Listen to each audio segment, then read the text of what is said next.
আদিত্যনারায়ণের শেষ বয়সে পাগল হয়ে যাওয়ার গল্প শুনছিলাম শশাঙ্ক বাবুর কাছে।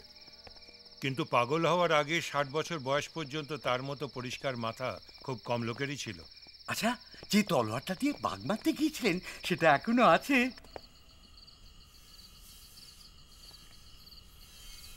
এ তো খুব বড় নয়। পাগল যে হয়েছিলেন সেটা অস্ত্র নির্বাচন থেকেই বোঝা যায়। খুব ভারীও নয়।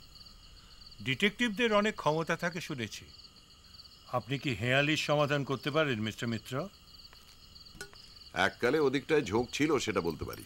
আমাদের বংশের ইতিহাস লিখব বলে পুরনো বাক্স প্যান্টরা ঘেঁটে দলিলপত্র বার করছিলাম। দিনাষ্টেক আগে একটা স্টিল ট্রাঙ্ক খুঁজে পাই। সেই ট্রাঙ্কের মধ্যে আদিত্যনারায়ণের চিঠিপত্র ছিল।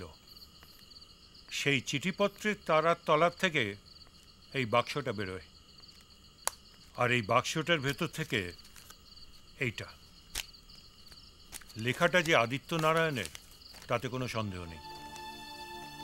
মুড়ো হয় বুড়ো গাছ, হাত গোন ভাত পাঁচ, দিক পাও ঠিক ঠিক জবাবে, ফাল্গুন তাল জোড়, দুই মাঝে ভুঁই ফোড়, সন্ধানে ধন্ধায় নবাবে।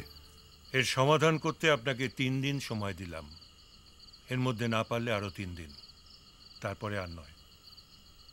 আর যদি পারি? পারলে উপযুক্ত পারিশ্রমিক পাবেন। আদিত্যনারায়ণ কি কোনো গুপ্তধনের সন্ধান দিয়েছেন এই সংকেতে?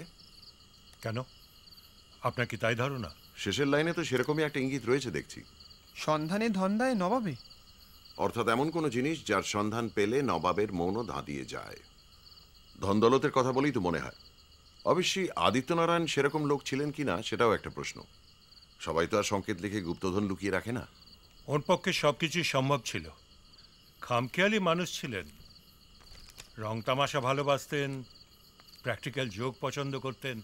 তার মানে এটা যদি গুপ্তধনের সংকেত হয় তাহলে সেটা তার খামখেয়ালিপনার একটা নমুনা বলে ধরা যেতে পারে। ঠিক তাই। মোট কথা, আপনি কি ব্যাপার তরিত?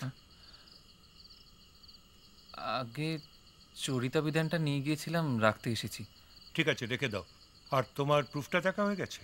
আগে হ্যাঁ। তাহলে কাল ওটা সঙ্গে করে নিয়ে যেও।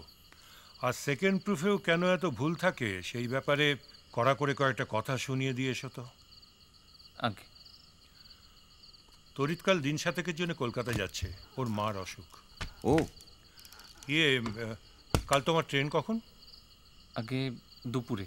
তাহলে এক কাজ করো না কেন, কাল সকাল সকাল এনাদের নিয়ে জল্পেশ্বরের মন্দিরটা একবার দেখিয়ে নিয়ে এসো। চার মাথা হোসেনকা ভেঙেছিলেন?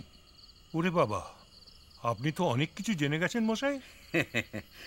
বেশ, তো কখন বলুন মিস্টার মিত্র? 8টা নাগাদ। ঠিক আছে। আর পারলে আমাদের ছাদটাও একবার ঘুরে আসবেন, সেটাও বেশ দেখবার জায়গা। মনে থাকবে। এর কথা আর কে জানে? যে কজন জানে, অর্থাৎ আমি, শশাঙ্ক আর তরিত, তাদের কারোরই ক্ষমতা নেই এর অর্থ উদ্ধার করার। সে কি, আপনি হাল ছেড়ে দিলেন নাকি? আগে না, ওটা আমার মুখস্থ হয়ে গিয়েছে।